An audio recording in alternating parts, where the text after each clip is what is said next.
Mauni si Finley. Gamay nga isda pero dako kaayog pangandoy. Gusto siya nga mahimong superhero. Ganahan kaayo siya nga magdula-dula nga superhero siya, unya luwason dayon niya ang ubang tawo. Pero sa tinuod lang, wala siya'y salig sa iyang kaugalingon.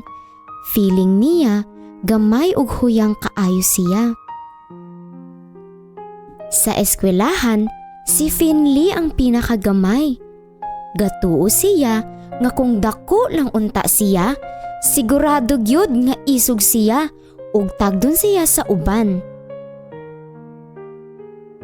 Isa ka adlaw niabot si Ogie. Isda nga mas gamay pagyud kang Finley. Pero katong ginaaway siya sa ilahang mga classmates, wala jud ni tabang si Finley. Naghilom-hilom ra siya sa kilid, ugatan-aw lang. Pagkagabi ana, dili katulog si Finley. Bugat kaayo iyahang kasing-kasing. Iyang giistorya tanan sa iyahang mama. Ug kabalo mo unsay giingon sa iyahang mama nga nagbag-o sa iyaha? Finley, ang tinuod nga hero, dili ang pinakadagko ug pinakakusgan. Ang tinuod nga hero kay ang pinakabuutan ug pinakaisog. Ug kabalo ba ka kinsa ang pinakalabing kusgan sa tanan? Si Jesus. Naminaw gyud og tarong si Finley sa iyahang mama mahitungod kang Jesus. Kung nganong gibiyaan niya ang langit, nianhi sa kalibutan, unya gihatag niya iyahang kinabuhi para luwason kita sa atong mga sala. Dili tungod kay kusgan kita, kundi tungod kay tabangunon taog nangawala tang tanan.